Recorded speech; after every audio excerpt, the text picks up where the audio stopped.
happen. I'm telling you, if you don't quit fooling around, it's going to catch up with you. If you don't quit pushing your luck, it's going to reach right out of the privet hedges and grab you. Why do you know what? Yes, if you don't stop pushing your luck, it's just going to reach out and grab you. About 10 minutes ago, I'm walking through Times Square under that fantastic sign that says the Bible in CinemaScope, widescreen, ultrascope, errata color. It's spread out all across the sky there, and the lights are lighting up. And in the middle of it all, there's a guy walking right down the sidewalk there with 16,000 people. And of course, you know what Times Square is like, you know. But was walking up and down. Anyway, he's walking down Times Square, and he's got a big sign. Holding it up. It's about 15 stories high, it looks like. It's got a big high pole, and on the top of the sign simply says, "Sin now, pay later." Which I kind of think puts it in sort of a nutshell. You know, that's not a bad idea. I wonder where it is. There must be some place where you can put it all on credit. Sign for the whole shebang, you know, as we go marching towards the edge of the cliff. If you were to select music to go over the cliff by, music to go into the abyss with, alongside the whole crowd, you know, entire mankind is with you. Bring it up there, man.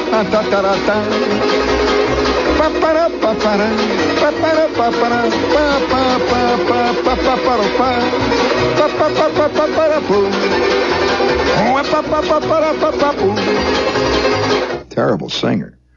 But one thing about that, it's all style. And you know, speaking of style, I don't know what the meaning of this is here. I'm a great reader of out-of-town newspapers, and sometimes when you read out-of-town newspapers, you can tell what's happening out there in the world. That is, aside from what's happening right here in New York, which is not exactly the world. Here's one from Hunterdon County Democrat, which is in New Jersey, Flemington, New Jersey. It's a want ad. It said, "Free horse manure, basket or truck, rich from registered Arabian horses." I guess that's the best kind. I don't know. It's funny that it's free, though, so I guess you can't complain. Of course, that's the way life is. A lot of that is free anyway. It's carried around the basket. But then again, on the other hand, speaking of that, in the New Yorker here on February 13th, right here, there's an ad. It shows this angry-looking lady, and she's looking at her cat. And under the picture of this angry-looking lady, you see this caption. It says, "For women, can't make shirts, not blouses." So it kind of lays it out there. It's funny how surprisingly realistic a lot of this stuff gets. And before we go any further, would you please hit the money button in there, George, please? Miller High Life, the bright, clear taste in beer.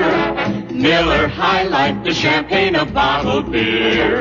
There's only one champagne of bottled beer. Sparkling, flavorful, distinctive. Miller High Life. Brewed only in Milwaukee from a century-old recipe, Miller High Life has a rich heritage and tradition. A bright, clear taste, unequaled, unquestioned, unchanging. Available on tap, in cans, and in the familiar crystal clear bottle. Miller High Life is always sparkling, flavorful, distinctive. Enjoy Miller High Life yourself. Miller High Life, the champagne of bottled beer. Yes, Miller High Life, the champagne of bottled beer. Yes, somebody sent me this three-color ad here. It's kind of a nice one, too. It's very pretty. It's in soft pastel shades. And it's called a grenade lighter. And it shows a hand here holding it. You see, it's a real grenade, too. And it really looks and feels like a real hand grenade. But pull the ring or push the button, and you get an immediate light. They go on to say, realistic reproduction of a grenade assures this lighter of long, hard use, for it is a real conversation piece and a unique gift. Now, the key word in this, of course, is long, hard use. It's the kind of thing you just don't get tired of. Obviously, grenades have had a deep fascination for people since time began. And I can see a lot of different. This is a new idea in conversation pieces, actually. Grenade. Here, Charlie, watch. Here, catch. That'll cause a little excitement. I can see a whole new area of decor breaking out like this. For example, you can have a bazooka shell. Now, that's interesting looking. Have you ever seen a bazooka shell, man? Very attractive. It's very functional looking. Very streamlined. Looks very interesting. A bazooka shell that actually is an electric can opener. You just hook it. It's a lot of conversation. What's that over there, Myrtle? Says, well, nothing. Watch. And it costs a lot. Then there's other things, too. I kind of think an 80-millimeter mortar shell would make a kind of a nice ashtray.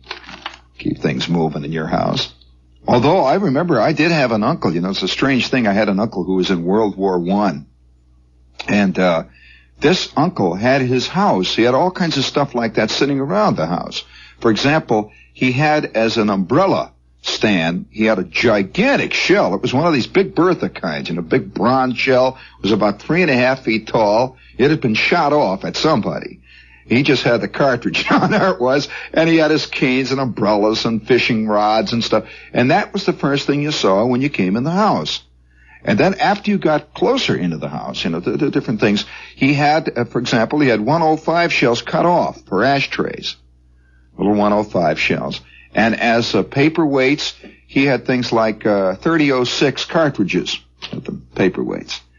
And he was my nice uncle. And actually, he was not a warlike uncle. He just was something very basic about this thing. Now, if James Bond did not carry guns, I suspect James Bond would not be nearly as attractive to people. I mean, he carries big Roscoes. He's really, he shows up with a Roscoe, I'll tell you. You never heard that expression? Is that not an expression used here in the East, a Roscoe? Well, I remember as a kid, one of the first times I ever heard it said was the time that my father was working in this office, and a guy came in and held up the office where he was working. And there was a lot of excitement of people calling home. They're calling to my mother, and that my father was the cashier in this place. And of course, he was held up, and a big excitement. The newspapers were in. And my father came into the house, and my mother said, "What happened?" And first thing he says, well, this guy came in, he was wearing a mask, and he pulled the biggest Roscoe out of his pocket you ever saw in your life. He pulled this Roscoe out, pointed it right in my face, and said, "All right, hand it over." And I'm sitting there, I'm a little kid, and the idea of a guy pulling a big Roscoe out of his pocket and pointing it at somebody's face, my old man's face, and saying, "Hand it over." And the old man wasn't particularly scared. He was kind of amazed that somebody would pull a Roscoe. By the way, there's a cartoon like that in the New Yorker. It's an odd little cartoon this week. It shows a very distinguished-looking guy. Looks a little bit like, sort of a cross between Eugene Palette, maybe Dean Rusk, with a little touch of Bernard Baruch.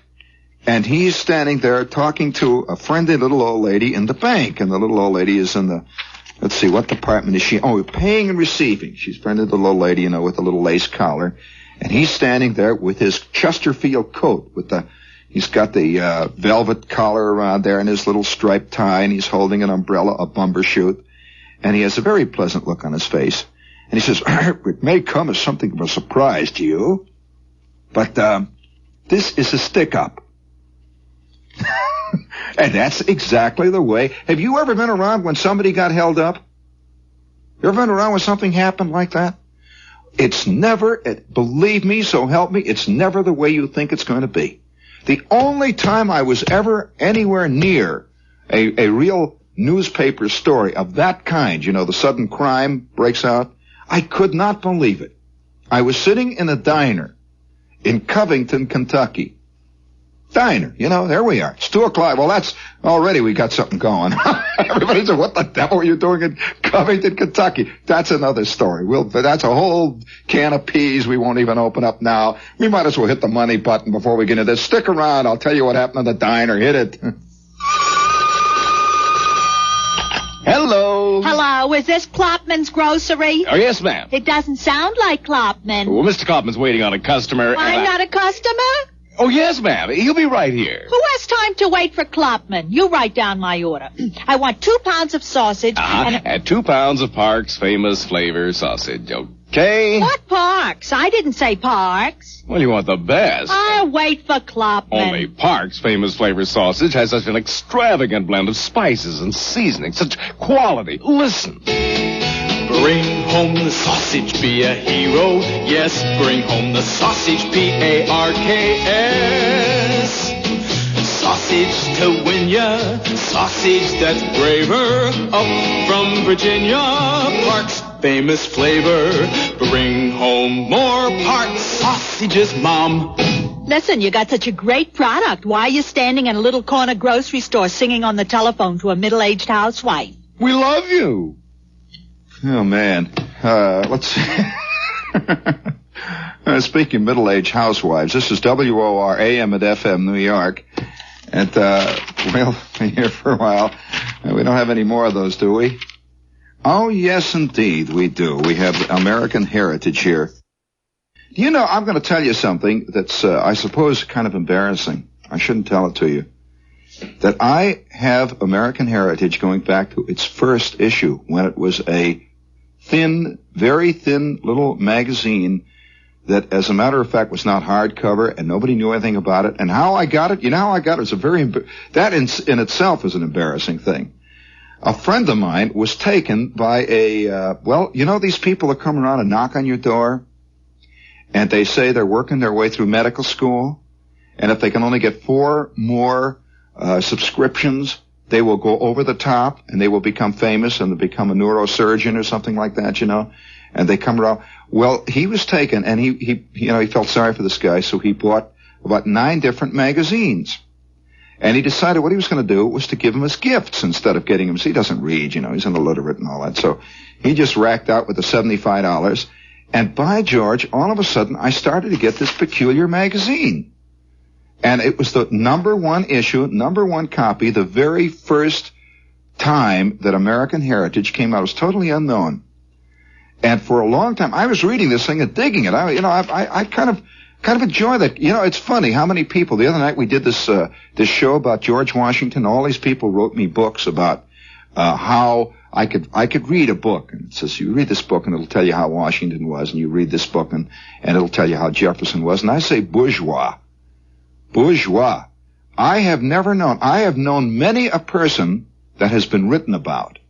I have known a lot of people in my life who've been written up in the paper, who have been written up in contemporary accounts. In fact, it's funny. I knew Malcolm X. I might as well tell you that. I knew Malcolm X, but he does not come out in any of the interviews or the paper accounts that I've read about him. He just isn't the way he's described, the way the newspapers describe him.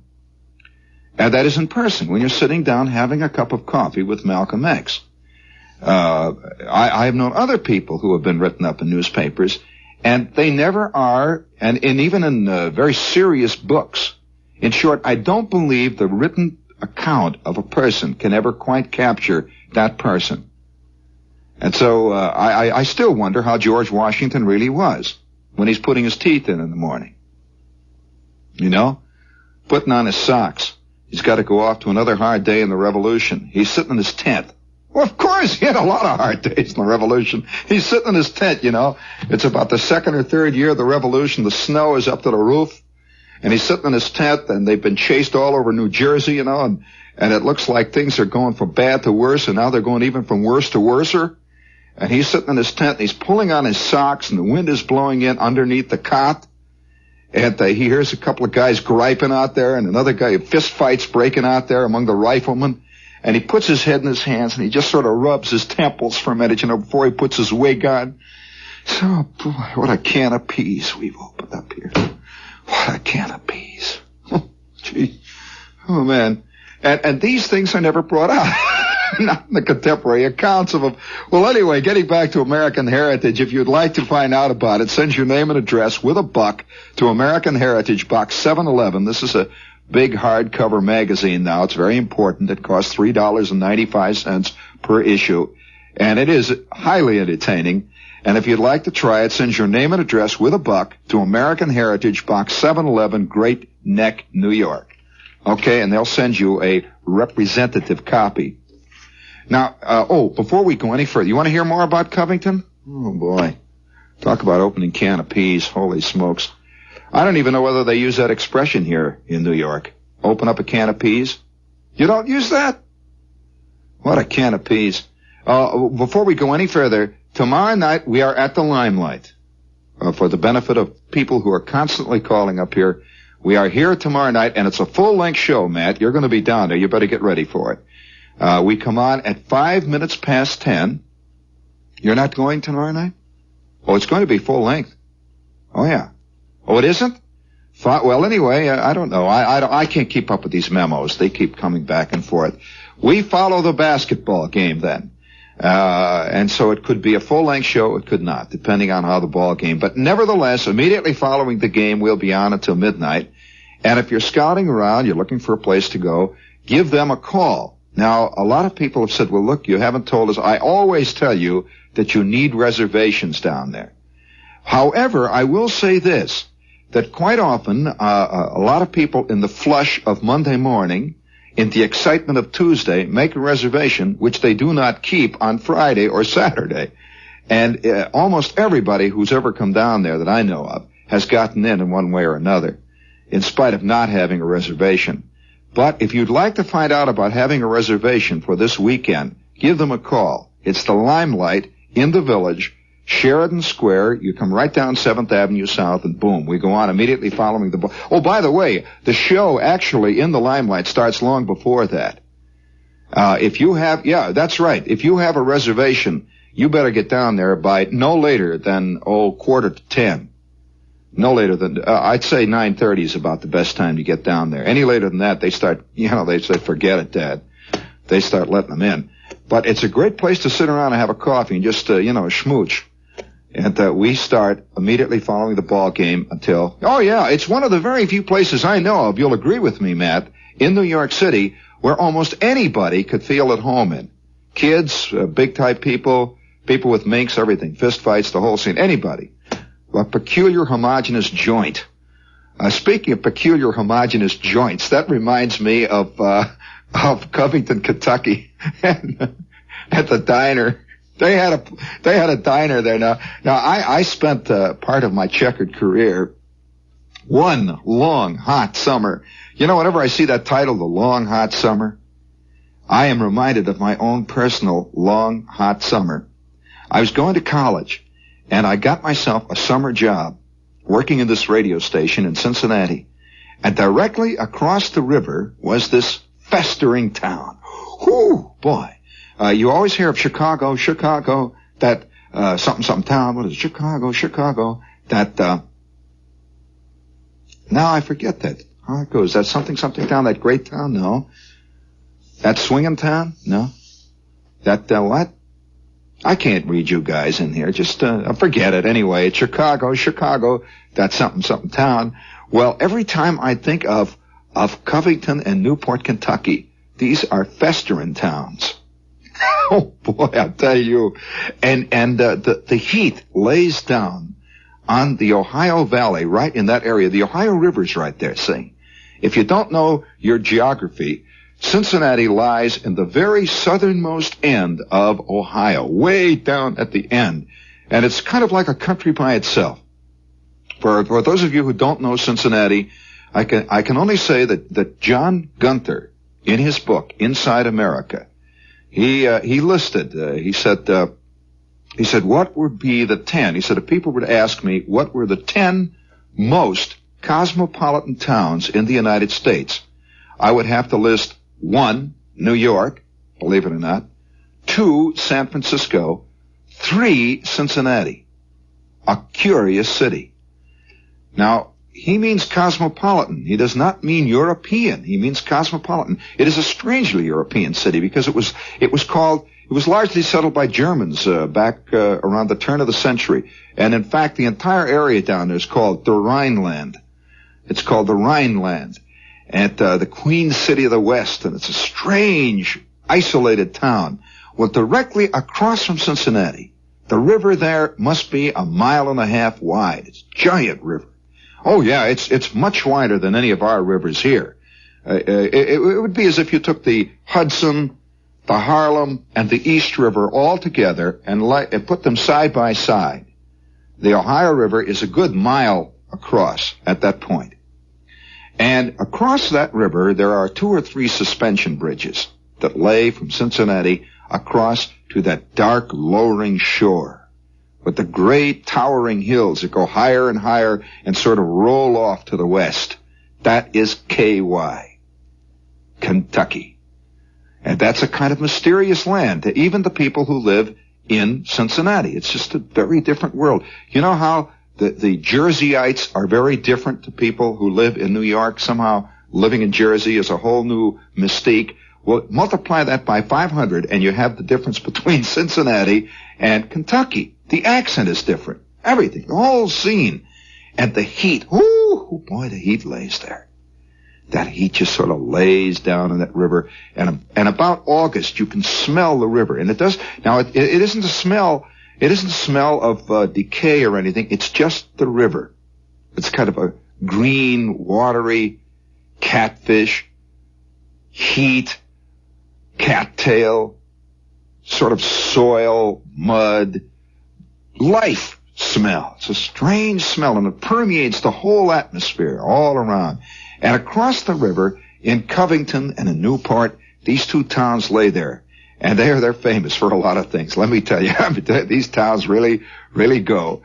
And at 2 or 3 o'clock in the morning on Madison Avenue in Kentucky and out across in Newport, the towns are wide open, wild, just not the kind of wide open like Times Square, but a different kind. They have juke joints. This is a Kentucky version of the discotheque, and very different. Great big red and green jukebox over in the corner there, and it's playing Elvis Presley records. Hound dog, you hound dog, you rattle, hound dog. It comes out night after night, and the sound of twanging guitars lay out there across that brick road, just like snow drifting down out of the sky. You can hear those guitars and those banjos are twanging, and you can hear those strange nasal voices. And they wander around the streets at 2 or 3 o'clock in the morning. And the one sound that you hear at maybe 3 o'clock in the morning is the sound of guys roaring up and down the streets that have come up from Hazard, Kentucky and Rabbit Hash, Kentucky. Yeah, there's a town called Rabbit Hash, Kentucky. And they roar up and down the streets in their hot rods. They're really not hot rods. They're 47 Mercuries. There are 53 Fords that have been channeled, cut down, and painted purple. You know, that kind of thing. And you go, wow! Get out of my way! Yeah, wow! Well, that's life among the Aborigines. It's really something out there. It's a wild scene. And so, I'm living in this. See, I've got a pad above a jewelry store. Right in the heart of the swinging belt in Covington. It would be like having... Literally, it would be like having an apartment over a juice joint, the place where they sell orange juice, right at 46th and Broadway. And I kind of laughed. And so my apartment was never dark, man, never. It was lit from the outside by red neon lights. No matter what happened, I pull the shades and it comes through. It soaks in through the walls, and you can feel the jukeboxes. Heat, oh boy. It's like 170 degrees all the time in there, and I could smell the catfish. I could smell the catfish in the river, and I could smell the water going past. You could literally smell it and feel it. And once in a while, out on the river boat would go by.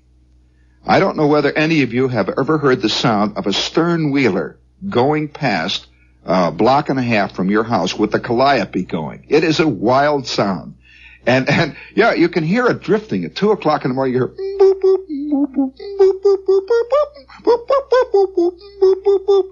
That would be when it was on its trip out. And then when it's coming back, the calliope is turned off, and all you hear is chook, chook, chook, chook, chook, chook, chook, chook, chook, chook. That's the way a paddle wheeler sounds from a block away. Chook, chook, chook, chook, chook, chook, chook, chook, chook, chook, chook, chook, chook, chook. And she drifts into the landing down there. And then, boop, boop. And that's it, silence.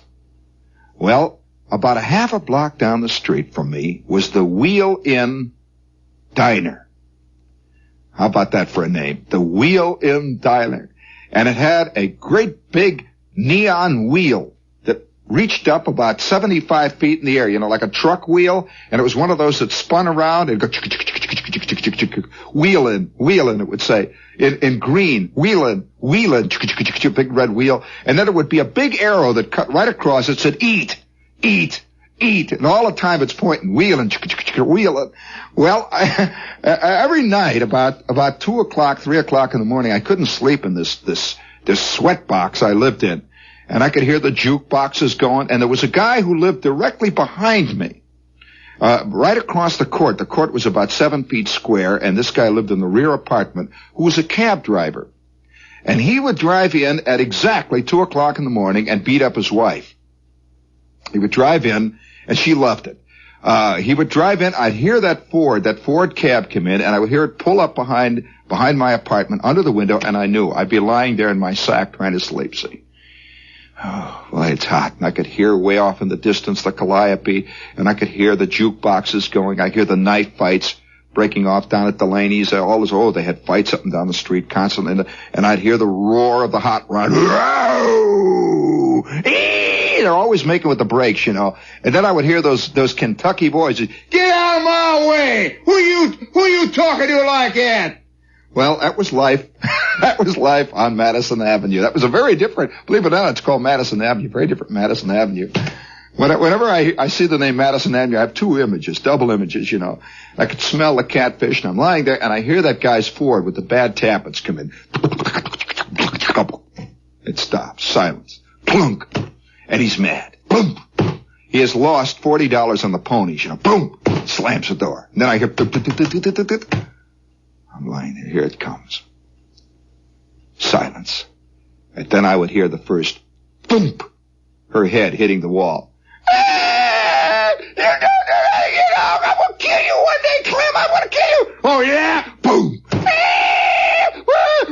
Oh, come on. When I first moved in there, I used to holler out at him, And then it turned out that I was making the wife mad. So I gave that up. So that was the way it was. All right, now you got the picture. Well, every night when I found I couldn't sleep, which was every night about 2:30, I would get up. And remember, I had a radio program at 5 a.m. So I would get up and I would walk down onto that brick road, and I would see the purple Fords going past and hear the yelling and the hollering and the guitars crunching over other guys' heads, and I could hear the knives going into ribs. And I would walk down to the middle of the next block to the Wheel-In Diner. And it was brightly lit. You know how diners are with the big white lights all over the place and the chrome and the stainless steel and everything. It was very antiseptic.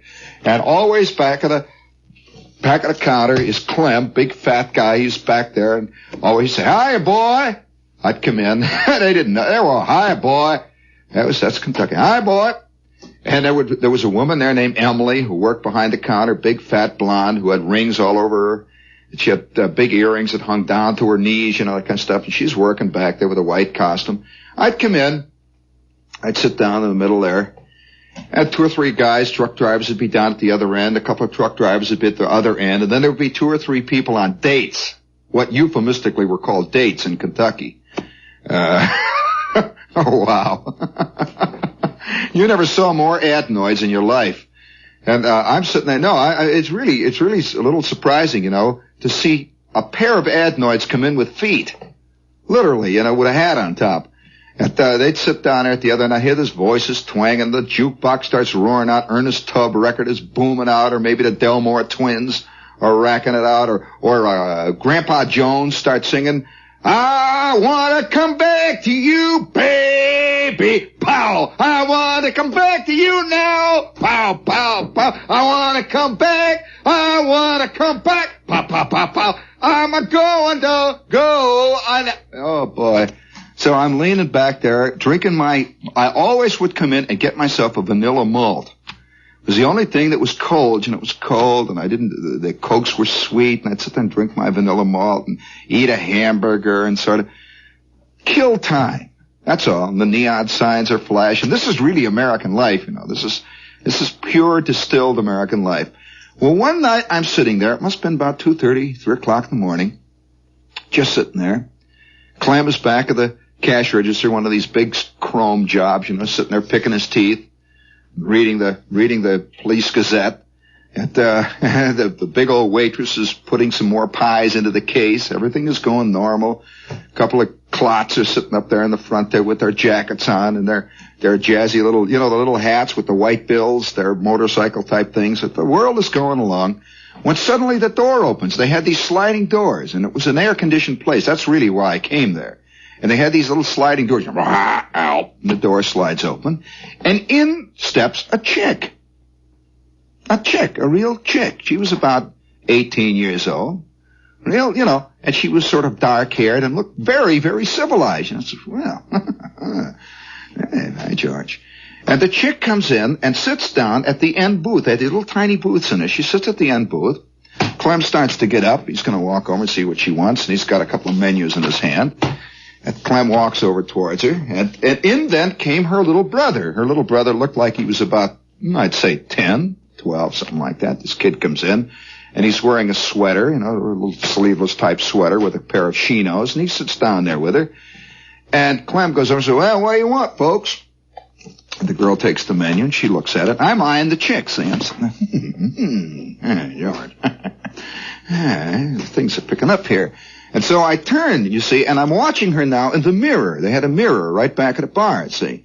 And I'm sitting there watching her and drinking my malt and knocking down the cheeseburger, and I'm trying to play it cool. I'm sitting there saying, well, she's got to see this profile. Eventually, she's got to see it. See, I'm watching the thing there. I'm giving her the eye, and she is paying no attention, and she's sitting there with her kid brother. And Clem goes back around the counter, and now he gets a pair of couple of pieces of pumpkin pie or something. He comes out with a pie, and he's got the Coke and a candy or whatever it is, and he goes back and he puts it down in his little chit-chat, and he comes back and sits down then, back at a cash register.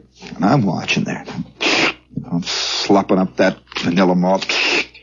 And outside, Kentucky is going on. Wow! Wow! Wow! Wow!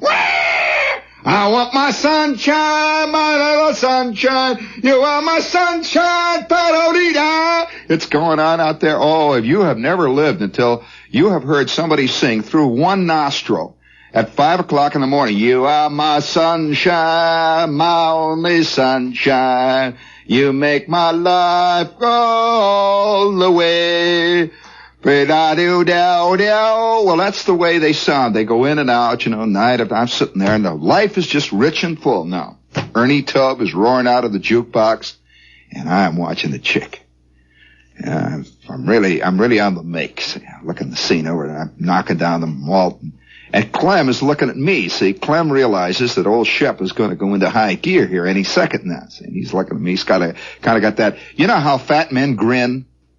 He's got that fat man grin, He's sort of just half grin there. It's a little unshaven. And I'm watching the chick. And she's looking in her purse. See, I see she's going through her purse. And I figure, well, she's going to get out the compact. She's going to do a little nose dusting. I've always had, this is the thing that men know, whenever they get the attention of the chick, somehow they get a little flustered, they start lighting cigarettes or something. So I said, I'm beginning to make the scene here. I'm scoring a little bit. She's looking in her purse. And she reaches down in her purse. And she pulls something out. That is the first time I have ever seen a blue steel compact. I look again, I can't believe it. She has got a Roscoe mat that must have weighed 4 1/4 pounds. This thing was at least a 105 howitzer. I never saw anything like it. I sort of scrunched back. Without saying a word, this chick gets up and walks over to Clem, holds this thing up, and said in a nice, clearly modulated voice with just the touch of a southern accent, "This is a stick-up." There was a silence that you could have cut with a butter knife.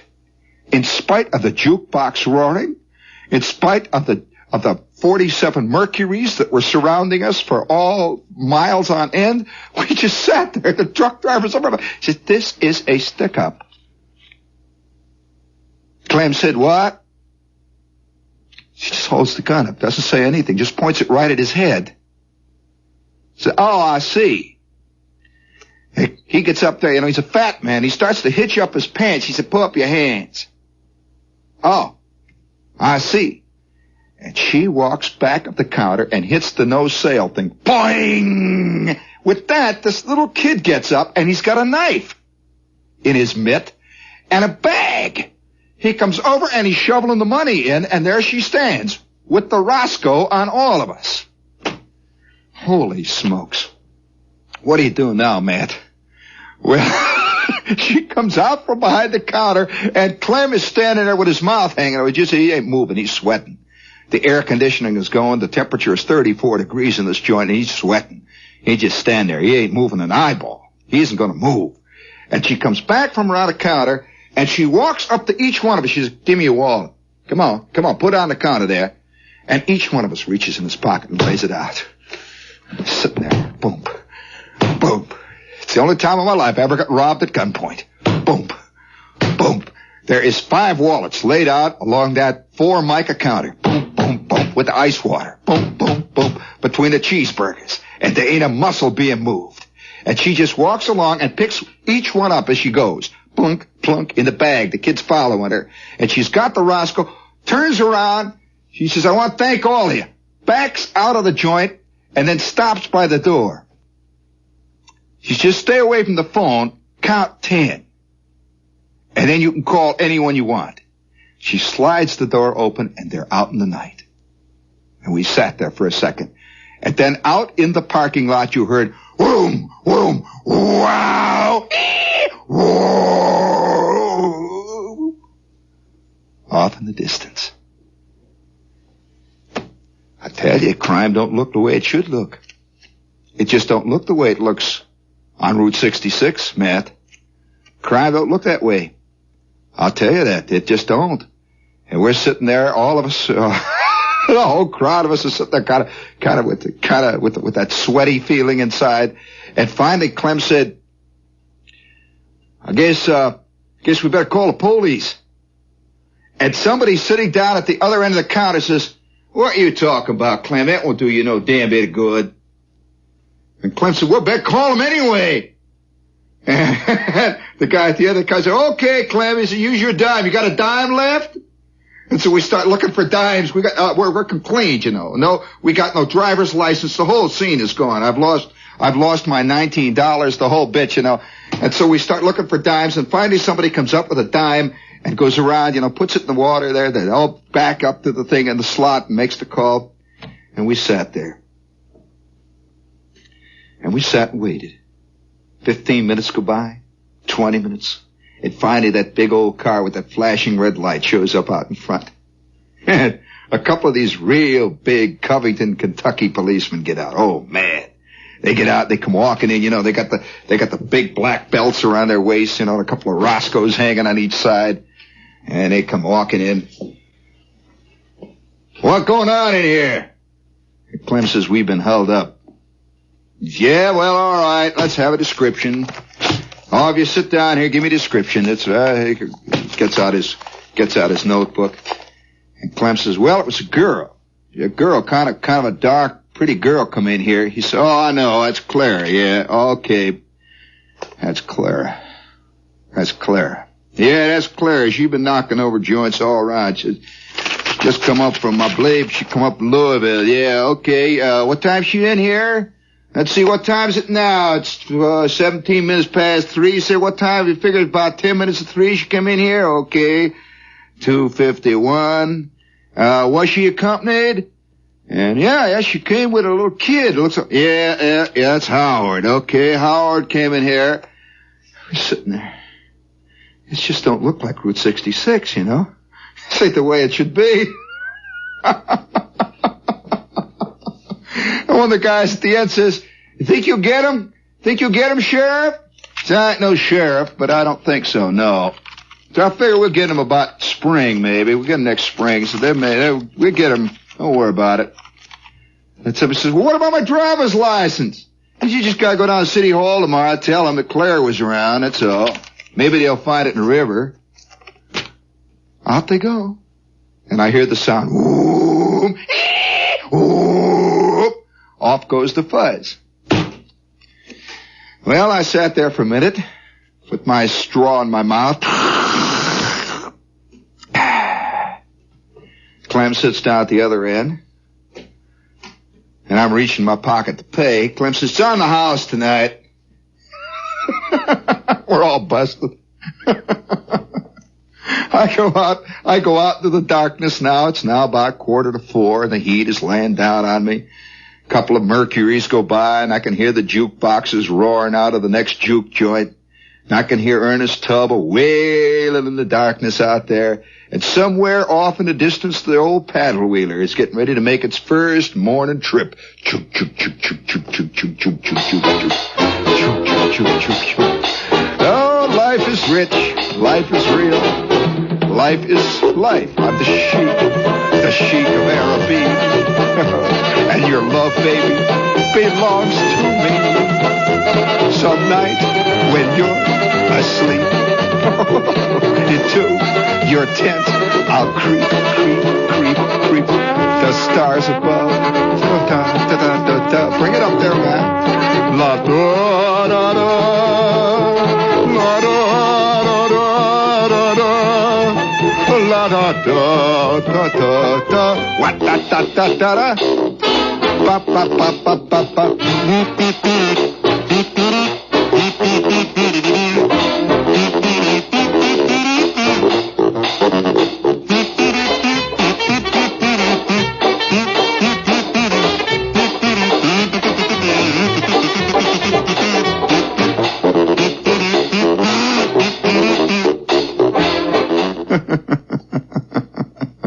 Sometimes that's about all you can do. Sit here and pick your teeth and whistle a sheik of Araby. Watch the moon go by and figure it'll all work out in the end sometime. All work out. Keep your knees loose. Be ready to jump in any direction. And by the way, be careful of chicks that carry blue steel compacts. That's an entirely different breed. Just an entirely different world entirely. How'd you like to go juking tonight with old Shep, huh? How'd you like to get out of Big Jack's tonight, huh? We're going to have ourselves a lemon coke. We'll sit around and pick up a little old gal or two, huh? You want to go down there and do a little juking, huh? Put a couple of quarters in the jukebox and hear old Ernie Tubb sing about you are my sunshine, my only sunshine. You make my life. Hey, you want to go down and do that, huh? Or would you like to go down and maybe just sit around the Bluebird and have a couple of beers, huh? Like to do that in Tennessee Williams country? Yeah, life is real, life is earnest. See you tomorrow night, gang, after the big old basketball game. We'll just hang around the corner and knock down a couple of cheeseburgers. See how the birds fall, huh?